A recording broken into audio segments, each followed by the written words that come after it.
આપણે બટેકાની મીઠાઈ બનાવીશું. તો બટેકાની મીઠાઈ બનાવવા માટે આપણે બટેકાને સોલી લીધું છે અને ચાલ ઉતાવળી નાખી છે. હવે આપણે આને છીણી લઈશું. આપણે આ ડીશની અંદર છીણી લેવાનું. આપણે પાણીમાં ધોઈ લીધું છે. આપણે આને છીણ કરી નાખીશું. આપણે બટેકાને આખું બટેકાને છીણી લીધું. હવે આપણે લાંબા જાડા તળિયાવાળું વાસણ લેવાનું છે. એટલે આપણે દેઠે દાજે નહીં આનું છે ને પાણી કાઢી નાખવાનું છે. તો આપણા વાસણની અંદર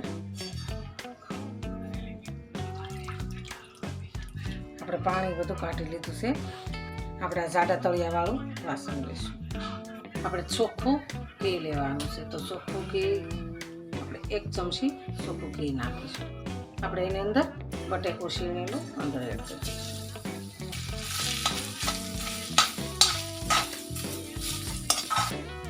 આપણે હવે એની અંદર 1 વાટકી દૂધ નાખીશું. દૂધ નાખીને આપણે હલાવી લેવાનું છે. અડધી વાટકી આપણે મલાઈવાળું દૂધ નાખીશું. આપણે એની અંદર 3 ચમચી ખાંડ નાખીશું.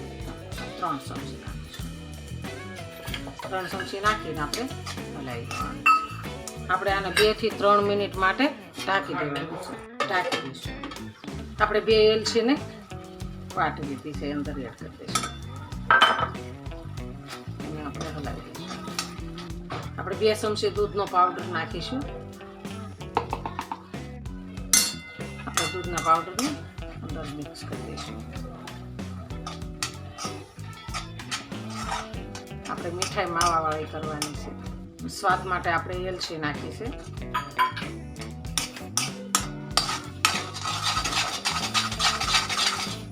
આપણે થોડું ઘી નાખીશું. આપણે હવે ચામી ગયું નીચે ઉતારી લઈશું. નીચે ઉતારીને આપણે શેક કરી દઈશું. આપણે ડીશમાં ઠંડુ થવા રાખી દઈશું. ઠંડુ કરી દઈશું. આપણે થોડું ઘીવાળું કરી નાખીશું. ઘીવાળું કરી આપણે એને શેક કરી દેવાનું સાઈડ. આપણે જે માવો બનાવ્યો છે એ એકદમ ઠંડો થઈ ગયો છે અને આપણે ઘી બહાર નીકળી ગયું છે. સાઈડમાંથી થોડુંક લઈ અને આપણે પેંડાનો શેપ દેવાનો છે. આપણે આવી રીતના પેંડાનો શેપ દેવાનો છે અને આપણે એક ડીશમાં રાખી દઈશું.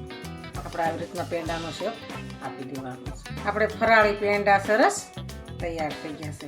તો આપણે એમાં ફૂલની પાકડી મૂકીશું. આપણા ફરાળી પેંડા સરસ તૈયાર થઈ ગયા છે. તો હાલો ખાવા.